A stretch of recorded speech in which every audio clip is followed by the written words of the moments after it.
po natin sa abroad, magandang gabi. And to all waiting ng live, ito na po, abangan nyo yung kasagutan namin ng team kasi patungkol po ito dun sa package para matapos na po tayo at magkaroon na ng katahimikan ang bawat isa dahil masyadong na-stress, masyadong naapektuhan, lalo na po ang karamihan sa atin. And naintindihan po namin yung pakiramdam po ninyo at yung pakiramdam din namin na parang nag-isa lang tayo. Marami pong salamat sa lahat ng sumusuporta at patuloy na nagtitiwala po sa amin sa kabila ng mga pinagdadaanan nating mga issue at sa mga ibinabato ng iba sa amin, okay lang.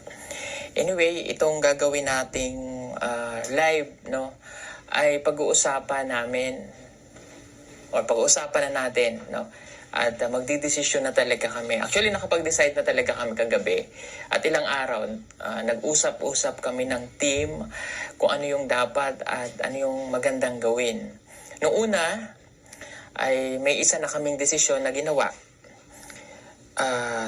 Itong pangalawang desisyon namin ay, kumbaga, nagbago ulit yung desisyon namin. Ito po ay dahil, pero bago lahat, again, nagti-thank you ako sa lahat, no, sa inyong lahat, sa lahat ng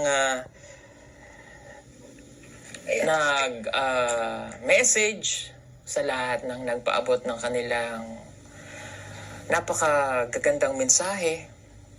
Marami pong salamat. Alam nyo, hanggang ngayon, hindi ko matapos at ang staff ko hindi matapos-tapos ang pagbabasa.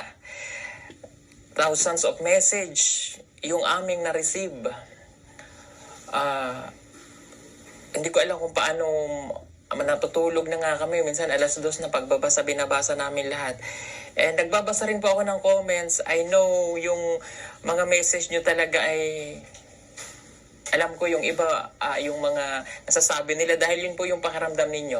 Pakiramdam na kami ay inyong ipinagtatanggol. Pakiramdam na gusto nyong sabihin mula sa inyong puso yung pakikisimpatya sa amin, yung pakikiramay doon sa nangyari. And naintindihan din po namin yung pakiramdam ni Ma'am Beth doon sa nangyari. Ano po? Again, lilinawin ko,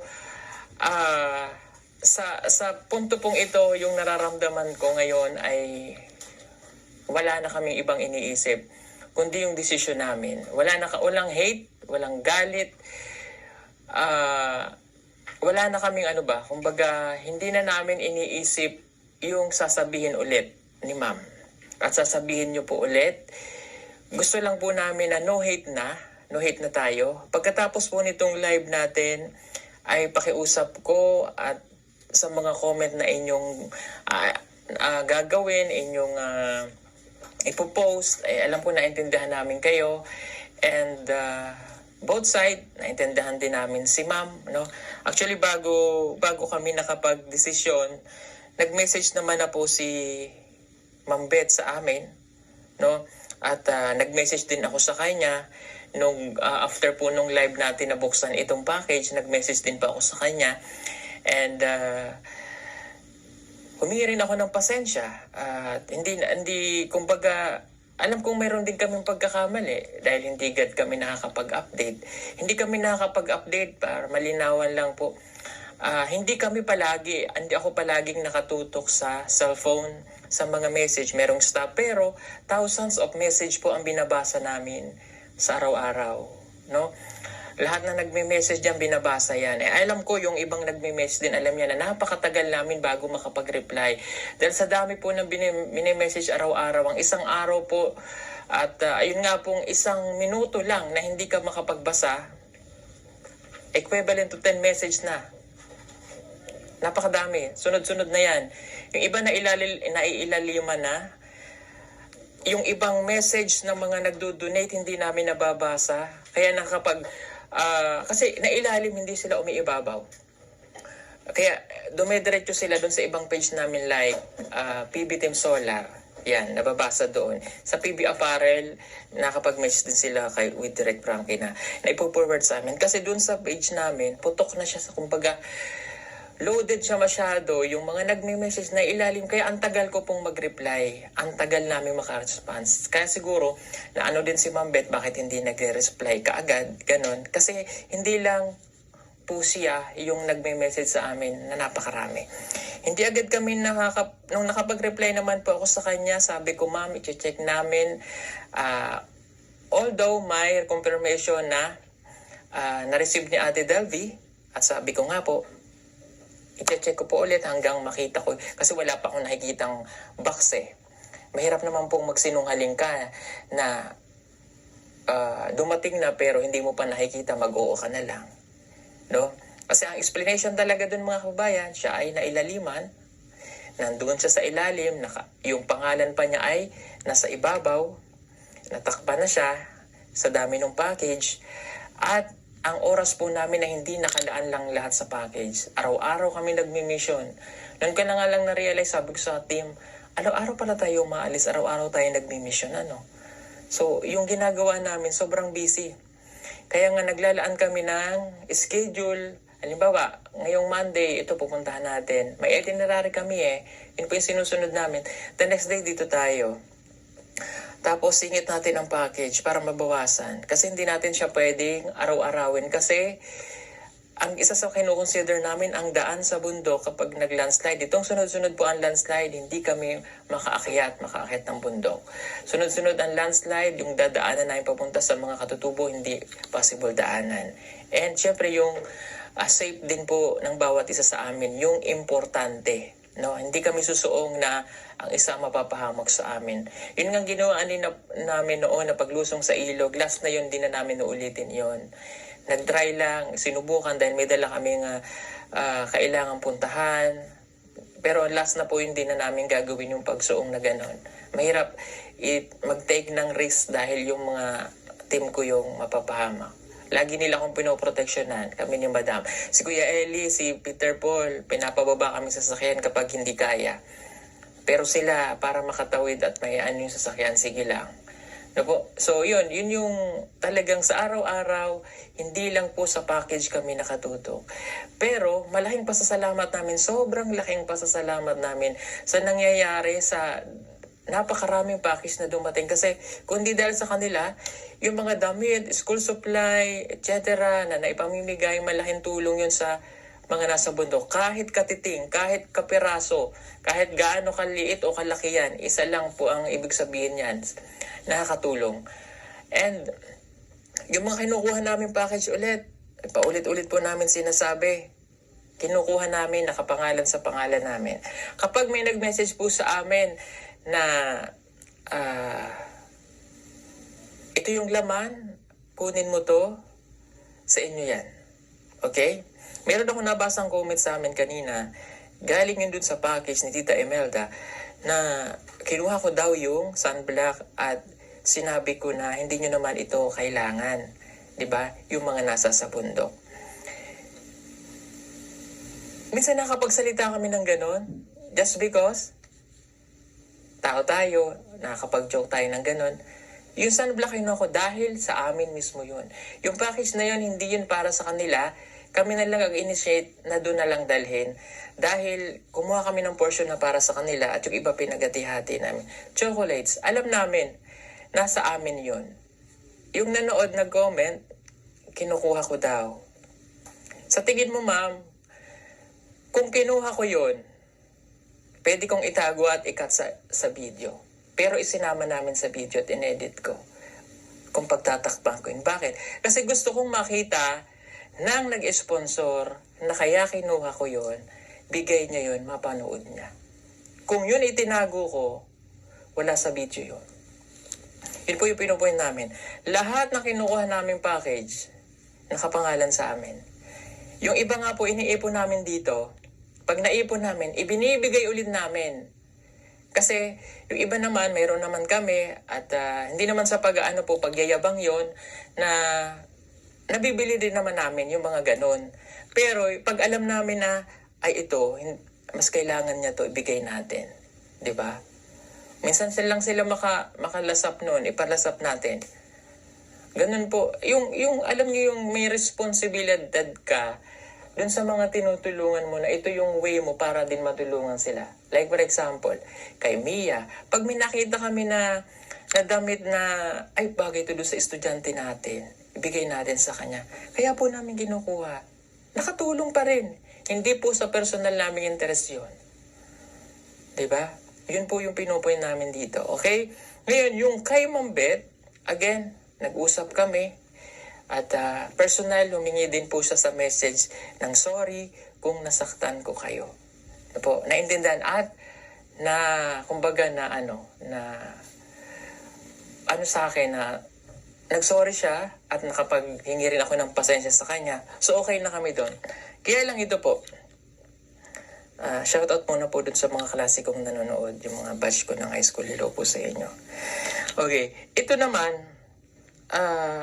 alam kong nakakasakit po yung mga message ninyo na binibitawan kay ma'am. I understand kasi yung pagtatanggol nyo sa amin din, alam nyo po, from the start, transparency kami. Mula 2020 na nag-charity vlog ako, ang daming alam niyan. No? Hindi ko na po kailangan sabihin pa. No po? At nagpapasalamat din po ako dahil, alam nyo yung nung 2020 na nag-start ako mag-charity vlog, mayroon akong isang sponsor na simula nun hanggang ngayon ay hindi niya kami iniwanan. No, wala pa yung ibang sponsor natin. Siya yung kauna-una na nandiyan din, 'di ba? Na tinawag ko siyang mama. Si Mama Maria Early. At alam nyo, pumunta pa siya dito sa Davao at pinuntahan niya kami mismo. Hello po. Marami pong salamat Mama Maria Early, taga Australia ito. Nag-dinner kami kagabi. Maraming salamat po and kay Tito. Thank you so much. And hanggang ngayon hindi niya po kami pinabayaan. Hindi kami iniwan. Parang sina Tita Pibilab at ang napakarami pa nating thousands of sponsors na dumating sa PB Team. Maraming pong salamat sa inyo. Napakarami nila. Kaya ganun po karami dumarating na package po sa amin. Ito, yung kay Ma'am Beth, mayroon kasi akong nabasa, no? Kaya nakapagbabago ng aming desisyon. Ito babasahin ko lang po. No?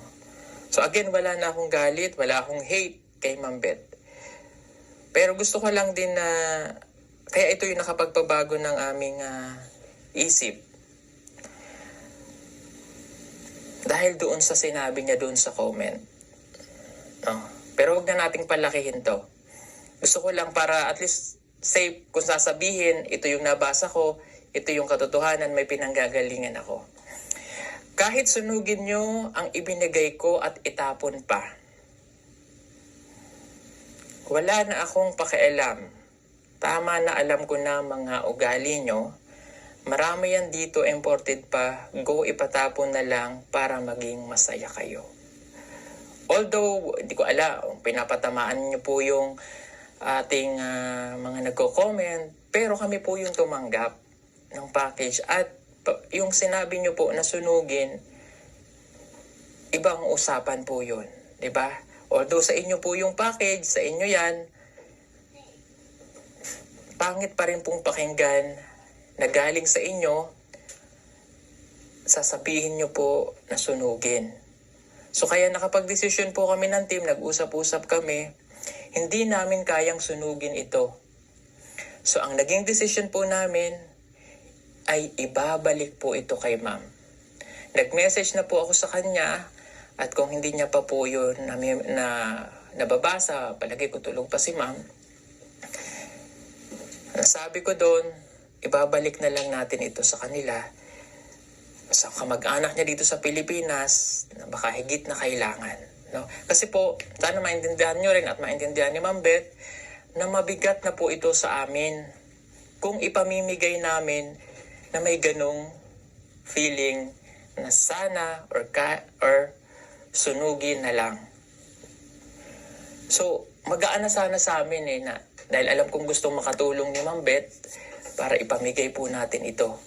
Kaya lang sa part namin, ang hirap naman pong magtrabaho na ipamimigay namin ito. Mayroon kaming bigat na iniisip dahil sa package. Gusto ng team na pag-usapan din namin na kapag ibinigay namin ito sa tutulungan, magaan sa loob, masaya ka.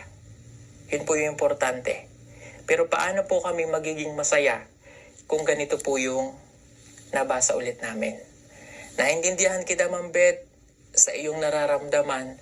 Pero gusto ko lang sanang matapos na yung issue na to at iparating sa iyo, ma'am, na again, wala kaming personal na galit, walang kasalanan ang package po. Nagkaroon tayo ng misunderstanding, pero sana hindi na nag-ugat doon sa yung nasabi nyo, doon sa live nyo po, yung unang live. Then, nag-live po ulit kayo kagabi at maraming nasasaktan ulit. Karapatan nyo po yung mag-live. So, sana maintindihan mo rin, Ma'am Beth, na sa part namin, mahirap yung aming ginagawa. No? And naintindihan ko na pinaghirapan nyo po ito, lahat ng nagbibigay ng sponsor, talagang pinaglalaanan po nila yan ng pansin. Pinaghirapan, pinagkakagastusan. So para hindi naman po masayang, tulad ng sinabi nyo po, nasunugin, ibalik namin ito sa inyo. Ngayon, kung hindi nyo po ito tanggapin, halimbawa, hindi nyo po ito tinanggap, no? At nag-ano kayo na, sabihin nyo po sa amin na, bahala na kayo, nakikiusap kami sa iyo, ma'am, mas kailangan po ito ng mga kamag-anak nyo dahil nasabi nyo naman po, marami din kayong kamag-anak na kailangan at natutulungan, ibigay po natin sa kanila at huwag sunugin. Sayang, no? Kaya lang sa part talaga namin, hindi namin kaya ng makipagplastikan. Ako, totoo. Ako, totoo po akong tao. Ayaw kong makipagplastikan. Ayaw kong sabihin sa loob ko na ito ibibigay ko pero hindi daman ng aking damdamin. No? Gusto ko pag tumulong kami, yung nasa sa loob namin, love. Na po, yung mararamdaman mo. Kaya lang ang bigat na po eh. So, kaya nakikiusap ako sa iyo, Ma'am Beth. I know, mapapanood mo po itong live. Pakiusap ko lang, ma'am. Sana matanggap mo po ito, ibalik natin sa iyo. Hindi naman natin pwedeng ibalik na to sa US. Doon sa mga kamag-anak mo na lang po dito, may mga kamag-anak po kayo na pwede nating wala namang problema. Papakita ko sa inyo dahil ang inventory natin. Ayan. Okay. Papakita natin ng inventory at ipapakita ko rin sa iyo, ma'am, ito, yung listahan mo, yung inventory mo, plus nandito yung mga package. Ayan, papakita rin namin sa inyo ito. May pipick up mamaya. Inaantay lang namin kung makapag-reply si Ma'am Beth. Papadala namin to through GNT. Then meron din po kaming mga solar na ipapadala. Isasama namin ito para ma-pick up. Kami na po ang bahala sa gagastusin. Gusto ko lang pong maging magaan din na maibigay ito sa inyo para wala na po tayong maging problema. At pagkatapos po nitong live namin na ito na yung huling beses na pag-uusapan. Wala na tayong, ayoko na po nung may hate na mararamdaman. Maging magaan lang. Kasi yung team, ang gusto lang po namin makapagbigay ng share, love, peace and hope. Ang gusto lang namin kapag aahad kami ng bundok, tuloy-tuloy ang pagtulong, yung mga package na ibibigay namin. Walang labis, walang kulang. Hindi na kami nag-iisip ng mga negative. Alam ko naapektuhan din ng team. Kahit hanggang kagabi, nag-iisip kami na bakit ganun, no? Sa tagal nating namimigay, normal na mararamdaman po namin at kahit sino po sa inyo ganun. Normal na mararamdaman nyo na tagal na naming namimigay ng package, ngayon ito nangyari. Po, na napagdudahan tayo, pero napatunayan naman natin na ang package ni ma'am ay buo, intact lahat. Bagaman nasira yung package niya dahil sa nag-moist na yung mga lotion niya doon at dahil nag-moist na rin yung ibang package na ang lahat ng package na nandito. Ayan, yan po yung kay Ma'am Beth, no? Yan. At para sa ikagagaan din po ninyo, alam ko, ang daming request, message doon sa amin, ibalik ang bagahe. Noong una hindi namin susundin yon dahil sabi ko nga na paghirapan to ni Ma'am Beth, ibigay natin lahat. So kumbaga, nasa puso niya talaga yung pagtulong. Marami na rin siyang natulungan. First time niyang tumulong sa atin, bagamat nagkaroon ng issue, ibigay pa rin natin. Kaya lang, dahil dun sa nabasa ko na yon, nabasa ng team, and para matapos na lang, ibabalik na lang po namin ito. Ayan. And yung decision namin ay sana maintindihan din ni Ma'am Beth, and I know naintindihan po rin namin siya sa kanyang pakiramdam bilang isang sponsor. Again, wala naman kaming ibang intention dito. Wala kaming niloloko, wala kaming ninanakaw, hindi kami magnanakaw, at lalong hindi po kami gagawa ng masama para ikasisira ng bawat isa sa amin. From the start, wala kaming issue. Ang team, masaya yan. Masaya lang kami. At hindi kami nagkakagulo. Ginagawa namin ng paraan lahat. Maging maayos lang. Kaya, again, kay Ma'am Beth, pasensya na po kayo. Humingi kami ng pasensya.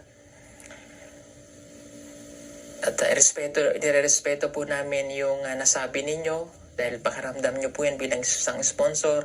Natural, maghahanap po kayo. And sa partner namin, explain din po namin kung bakit. At nagkausap naman po tayo. Ang importante po dito, nandito lahat ng package nyo. Hindi po kami nagkamali, wala kaming kinuha. At maibalik po ito sa inyo na kung ano yung nandun sa inventory nyo, yun din po ang babalik doon sa kamag-anak na gusto nyo pong mapagbigyan. Ano po? Para matapos na po lahat. Ano po?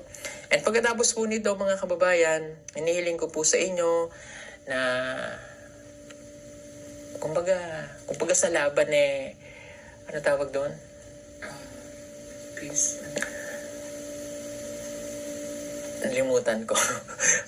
Ceasefire na. Actually, wala naman kaming hate talaga. Walang galit na Yun lang, para matapos na po. At again, pakiusap, huwag na po tayo magbitaw ng masasakit na salita. Huwag na tayong mga negative. Positive lang. Love lang, 'di ba? Magbigay tayo ng komento natin, wag na nating dagdagan ng bigat, wag na nating dagdagan ng bigat 'yun. Sa mararamdaman ulit ni Ma'am Beth, na po.